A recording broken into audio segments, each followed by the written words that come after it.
Good morning to all students. Shri Balaji academy में आपका स्वागत है। मैं सुभाष सर फिर आपके सामने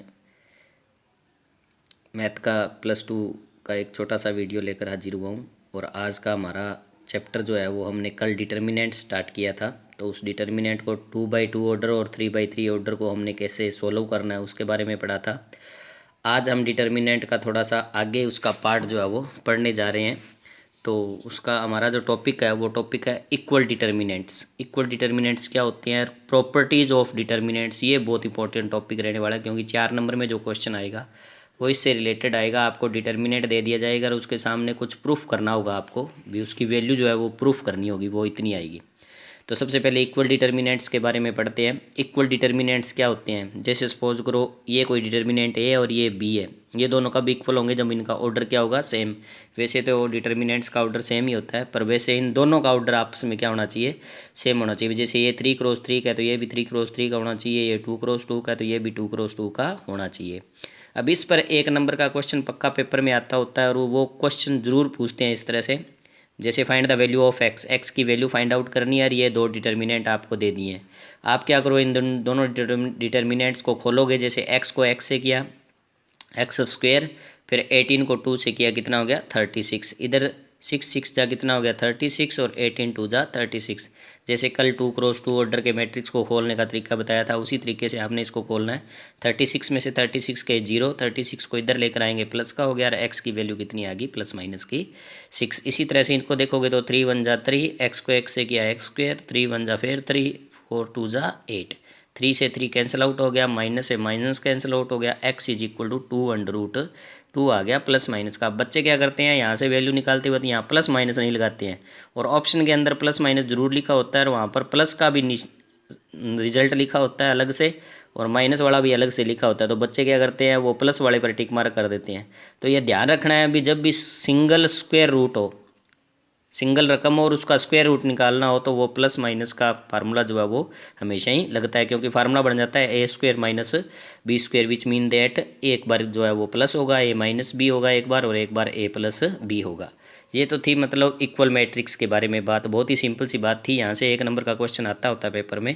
उसके बाद में बहुत ही इंपॉर्टेंट प्रॉपर्टीज़ के बारे में हम अब पढ़ेंगे। इंपॉर्टेंट प्रॉपर्टीज़ हैं डिटर्मिनेंट्स की, जिनके अकॉर्डिंग हम आगे सॉल्व करेंगे 4 नंबर के क्वेश्चन। तो आज हम सिर्फ प्रॉपर्टीज़ के बारे में पढ़ेंगे, ताकि आपको प्रॉपर्टीज़ याद हो तो हम अच्छे से आगे बड़ा टॉपिक जो है वो क्लियर कर पाएंगे। सबसे पहला प्रॉपर्टी का रूल क्या है, फर्स्ट रूल, इफ़ 1 रो और 1 column interchanged then negative sign represent outside the determinant. भी अगर एक रो या एक कॉलम को आप एक दूसरे के साथ चेंज करते हो, जैसे रो को रो के साथ चेंज कर लिया या कॉलम को उसके साथ चेंज कर लिया, तो माइनस का निशान लगेगा। जैसे ये ABCEFG और DEJ, ये कोई मैट्रिक्स है, इसमें मैंने EFG को ऊपर कर दिया और उसको नीचे कर दिया, एक बार रो को रो से चेंज किया, तो बार निशान क्या लग जाएगा, माइनस का लग जाएगा। तो अगर आप इसी तरह से कॉलम को कॉलम से चेंज करते हो तो भी निशान क्या लगेगा, माइनस का लगेगा। दोबारा चेंज करते हो तो एक बार और माइनस आएगा, फिर वो माइनस माइनस क्या हो जाएगा, प्लस। मतलब जितनी बार आप एक रो से रो या कॉलम से कॉलम चेंज करोगे, तो उतनी बार माइनस जो है वो साथ में लगता जाएगा। उसके बाद में नेक्स्ट जो हमारे पास रूल है, ये भी बहुत इंपॉर्टेंट है। मैंने वैसे तो 7 रूल्स हैं इसके, पर मैंने इंपॉर्टेंट 4 रूल लिखे हैं, जो मतलब हमें आगे डिटर्मिनेंट में काम आएंगे। If 2 row or 2 column of a determinant are identical then the value of determinant is 0। भी अगर कोई भी डिटर्मिनेंट के 2 रो, 2 रोज या 2 कॉलम्स, मतलब 2 कॉलम सेम हो, बिल्कुल एक जैसे हो, मतलब जिनके एलिमेंट सेम हो, या तो 2 रो के या 2 कॉलम्स के, अगर एलिमेंट सेम हो तो उनका रिजल्ट जो है वो डिटर्मिनेंट का रिजल्ट क्या आता है, 0। अब जैसे मैंने ये एक डिटर्मिनेंट ले रखा है 3 2 3 2 2 3 और 3 2 3, इसमें फर्स्ट रो और थर्ड रो बिल्कुल सेम है।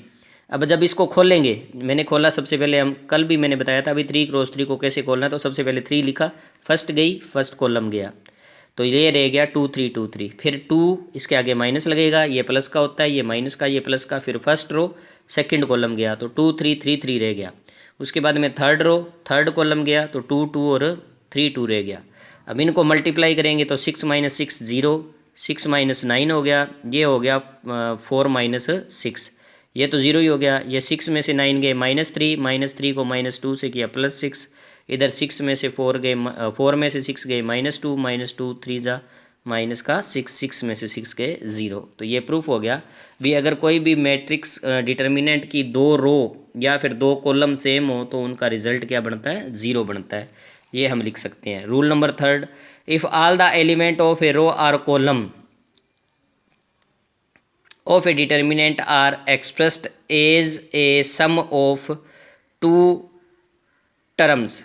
वो कहता है भी कोई भी एक रो या कोई भी कॉलम के जितने भी एलिमेंट है अगर वो उनके बीच में सम लगा हुआ है, जैसे ये है A1 plus delta 1, A2 plus delta 2, A3 plus delta 3, इस तरह से अगर कोई रो या कोई कॉलम के अंदर एलिमेंट एडिशन में आ जाए तो फिर हम क्या करेंगे, then the determinant can be expressed as the sum of two determinant. फिर हम उनको अलग अलग कर देंगे, बीच में निशान किसका लग जाएगा, प्लस का लग जाएगा। अब अलग अलग करने का तरीका क्या है, अलग अलग करने का तरीका जैसे अभी हमारे पास कोई डिटर्मिनेंट है A1 plus λ1, A2 plus λ2, A3 plus λ3, नीचे 2 रो सेम दी हुई हैं, तो हमने नीचे वाली रो को कुछ नहीं करना है, वो एज इट इज़ लिखेंगे। इसको 2 बार लिख देना है, एक बार तो A1 से रिप्रेजेंट कर देंगे नीचे वाली सेम दोनों रो, एक बार λ1 λ2 λ3 के साथ रिप्रेजेंट कर देंगे और नीचे दोनों वाली रोज़ जो है वो क्या लिखेंगे, सेम लिखेंगे। इसी तरह से अगर इनमें भी होता तो 2 तो इनके बन गए, फिर 2 इनके बन गए, कितने हो गए 4। अगर इसमें भी होता तो फिर 2 इसके और बन जाते, तो 2 4 और कितने बन जाते, 6 बन जाते। तो एक रो के अंदर जितने भी एलिमेंट्स अगर प्लस में चल रहे हैं तो उनको हम क्या लिख सकते हैं, इस तरह से अलग अलग लिख सकते हैं और उतने ही आपके क्या बन जाएंगे, डिटर्मिनेंट बन जाएंगे। ये भी प्रॉपर्टी जो है वो बहुत इंपॉर्टेंट रहने वाली है। उसके बाद में नेक्स्ट जो है, नेक्स्ट क्या है, नेक्स्ट वो कहता है we can add subtract multiply and divide the row and column of determinant as we do in matrix. अब मैट्रिक्स के अंदर हमने जब इन्वर्स निकाला था तो इन्वर्स के अंदर हम किसी भी रो को एक दूसरे के साथ मल्टीप्लाई कर सकते थे, उनको जोड़ सकते थे जीरो बनाने के लिए। इसी तरह से इसमें भी कोई भी हम कॉलम को ऐड कर सकते हैं, कोई भी रो को ऐड कर सकते हैं, एक दूसरे के साथ मल्टीप्लाई करके ऐड कर सकते हैं, डिवाइड कर सकते हैं, कुछ भी कर सकते हैं जीरो बनाने के लिए या 1 बनाने के लिए। हमारा जो मेन मकसद होगा वो ये होगा भी 3 क्रॉस 3 के जो डिटर्मिनेंट होंगे उनमें 1 1 बन जाए, एक पूरी रो या तो 1 बन जाए या फिर एक पूरा कॉलम 1 बन जाए। उसको बनाने के लिए आप ऐड भी कर सकते हो, आप सब्ट्रैक्ट भी कर सकते हो, रो को रो से, कॉलम को कॉलम के साथ। बस 2 बातों का ध्यान रखना, जब आप डिवाइड करते हो या फिर मल्टीप्लाई कर रहे हो कोई भी रो या कोई भी कॉलम को, अगर आप डिवाइड कर रहे हो या मल्टीप्लाई कर रहे हो तो उस डिटर्मिनेंट के बाहर साथ के साथ मल्टीप्लाई और डिवाइड भी करना पड़ेगा।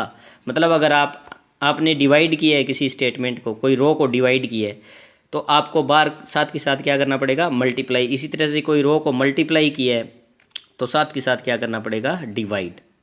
तो ये नोट भी आपने ध्यान में रखना है भी अगर ओनली मल्टीप्लाई या डिवाइड करते हो पूरी रो को या पूरे कॉलम को, तो डिवाइड करते हो तो बाहर मल्टीप्लाई लगाना पड़ेगा और मल्टीप्लाई करते हो तो बाहर क्या लगाना पड़ेगा, डिवाइड लगाना पड़ेगा। तो ये 4 रूल है, प्रॉपर्टीज़ कह सकते हैं इनको, किसकी, डिटर्मिनेंट्स की, जिनके थ्रू हमने आगे 4 नंबर का टॉपिक क्लियर करना है। आपको एक डिटर्मिनेंट दे दिया जाएगा और उस डिटर्मिनेंट के सामने कुछ प्रूफ करना होगा। इसका मतलब उस डिटर्मिनेंट की वो वैल्यू होगी, तो उस वैल्यू को निकालने के लिए हमने इन 4 प्रॉपर्टीज़ का बार बार जो है वो यूज़ करना है। सबसे ज़्यादा वाली प्रॉपर्टी यही यूज़ होगी भी हमने 1 बनाने की कोशिश करनी है एक पूरे रो को या फिर एक पूरे कॉलम को, और 1 बनाने के लिए आप मल्टीप्लाई, डिवाइड, प्लस माइनस जैसे मर्जी कर सकते हो और 1 बने ही बनेगा। जब 3 1 बन गए एक कॉलम में या एक रो में तो समझ लो भी हमारा 75% जो मैट्रिक्स है वो क्या हो जाएगा, सॉल्व हो जाएगा। और उसके बाद में सिर्फ 0 बनाने हैं और 0 बनाने के बाद में आंसर आ जाएगा। तो ये थे 4 रूल किसके बारे में, डिटर्मिनेंट्स के बारे में, जिनको आपने ध्यान में रखना है ताकि कल वाली वीडियो जब हम करेंगे मैथ्स के सवाल करेंगे तो उसमें इससे रिलेटेड सवाल होंगे तो आपको आसानी हो जाएगी। आज का जो क्वेश्चन है वो क्वेश्चन क्या है, आपको 2 इक्वल मैट्रिक्स दिए हुए हैं यहाँ पर और इन दोनों इक्वल मैट्रिक्स को आपने सॉल्व करके मेरे को ये बताना है भी यहाँ से x की वैल्यू कितनी आएगी।